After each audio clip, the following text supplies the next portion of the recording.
ገብረ ክርስቶስ በስዕልም በግጥምም ጥበቡ አገር ሙሉ ነው። ዶክተር ዮናስ አድማሱ በጣም የማደንቀውና በህይወቴ ልዩ ግምት የምሰጠው ሰዓሊ ቢኖር ገብረ ክርስቶስ ነው።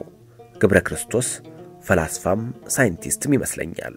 ሰዓሊ ዘሪሁን ይትምጌታ በህይወት ዘመኑ አዳዲስ የስዕል ጥበብ አቅጣጫዎችን የመሰረተና ያስተዋወቀ የራሱን ጥበባዊ አሳሳልና ዘይቤ የፈጠረ ኃያልና ከፍተኛ ሴት ያላቸው ኪነ ጥበባዊ ስራዎችን ትቶልን ያለፈ ታላቅ የጥበብ ሰው እንደሆነ ገነዘባለሁ። ሰዓሊ እሸቱ ጥሩነህ አባቴ መጽሐፍ ቅዱስን በተለይም ወንጌልን በእጁ ያገላበጠ ለቤተ ክርስቲያን ይሰጥ ነበር። በዘመኑ የማተሚያ ቤት ቢኖርም በቤተ ክርስቲያን ባህል መሰረት መጽሐፍቱ በእጅ ይጻፍ ነበር። አባቴ ለዚህ ስራው ቀለሙን የሚጽፍበትን ቆዳ ራሱ ያዘጋጀዋል። ሲጨርሰውም ልብሱን በማርያምና በክርስቶስ እንዲሁም በመላእክት ስዕል ያሳምረዋል። እኔም ዘወትር ይህንን ተግባሩን መለከት ነበር። እሱም ያበረታታኝ ስለነበር እኔም ስዕል እሰራለሁ ብሎ ነበር። ገብረ ክርስቶስ ደስታ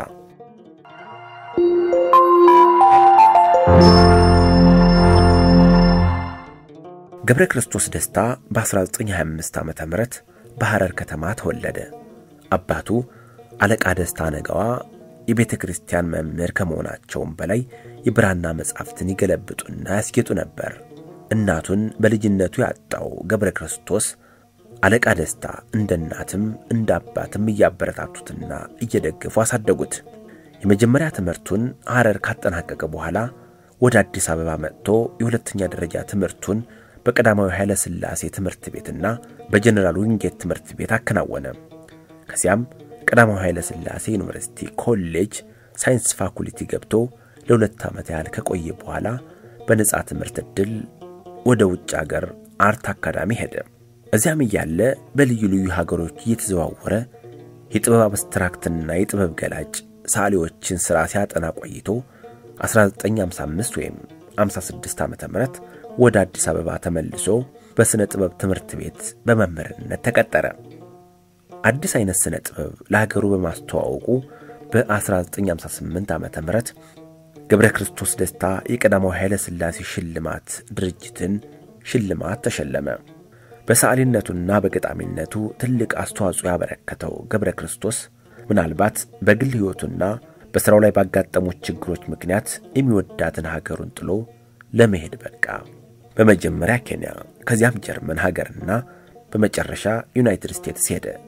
እዚያም ሎተን ኦክላሆማ ውስጥ ትንሽ ጊዜ ሲያስተምር ቆይቶ በድንገተኛ በሽታ በ1974 ዓመተ ምህረት እዚያው አርፎ ተቀበረ።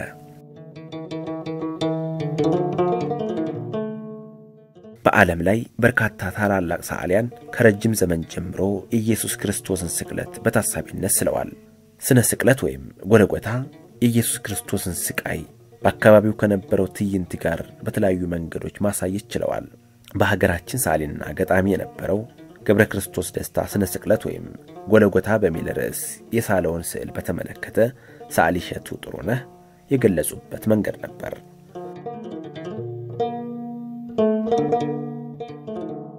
ገብረ ክርስቶስ ደስታ በትምህርት ዓለም ያለ በመጀመሪያዎቹ የፈጠራና የፍለጋ ጊዜው እንደ ፈረንጆች ዘመን አቆጣጠር በ1961 ከሰራቸው ስዕላት ውስጥ መጠቀስ የሚገባው ሥራ ቢኖር ኢየሱስ ክርስቶስ ስነ ስቅለት ነው። ይህንን ስዕል ለምን እንደሰራው አንዳንድ መሰረታዊ ግምቶች ሊኖሩ ይችላሉ። ገብረ ክርስቶስ ደስታ ያለቃ ነገዋ ያውም በጣም የሚወዱትና የሚሳሱለት ወንድ ልጃቸው ነው። የኦርቶዶክስ ሃይማኖት እምነት ከቤተ ክርስቲያን ሥርዓተ ትምህርት ጋር በወጉ እንዲያውቅ አስተምረው አሳድገውታል። ገብረ ክርስቶስ ብለውም ስም ሲያወጡለት ምክንያት ሳይኖራቸው አይቀርም። ይህ የገብረ ክርስቶስ ደስታ የስነ ስቅለት ስዕላዊ ድርሰት ቅርጽና ይዘት በሁለት አንጻራዊ ሁኔታ ላይ የተቃኘ ነው። በቅርጹ ዘመናዊ አቀራረብ ሲኖረው፣ በይዘቱ ከሞላ ጎደል በመጽሐፍ ቅዱስ ሁኔታ ላይ የተመሰረተ ሃይማኖታዊና ጥንታዊ ርዕስ ነው።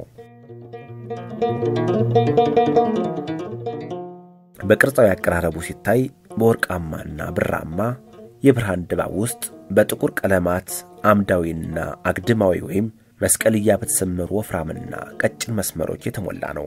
በመሆኑም ተመልካችን አይን በሰሌዳው ሙሉ ያለ ረፍት እንዲሮጥ ያደርጉታል። መስመሮቹ በደጀንነት ተደጋግመው በመኖራቸው ጥልቀትን በሰሌዳው ላይ ከመፍጠራቸውም በላይ መለኮታዊ ትዕይንት አላቸው።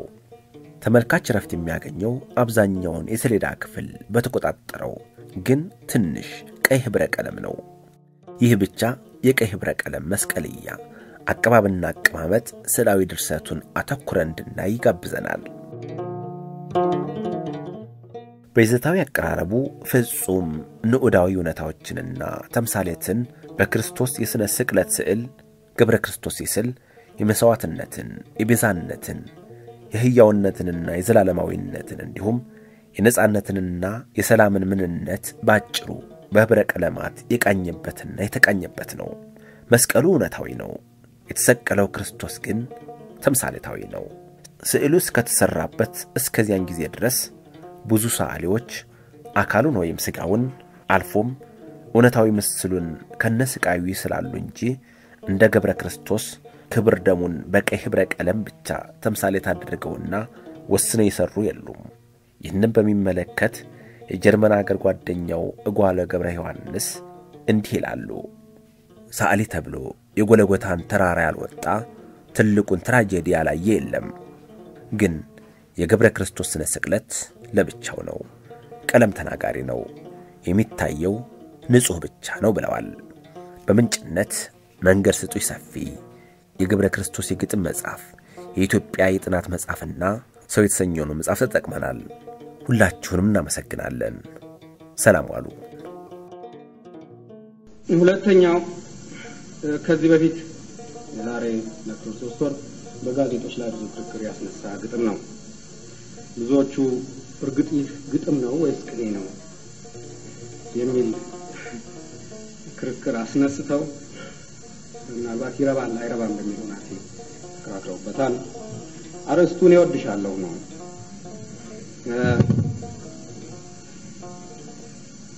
ሀተታው ገና አልተዘጋም። እስካሁን ድረስ ደግሞ በጋዜጣ መልስ ስጥ እየተባልኩኝ መልስ አልሰጠሁም።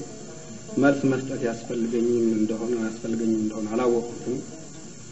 ሆኖም ግጥሙን ለማንበብ ፈልጋለሁ። ግጥሙ በጣም በቀላል አማርኛ ነው የተጻፈው። ለምሳሌ አንዱን መስመር እንኳን 26 ጊዜ ጽፌዋለሁ።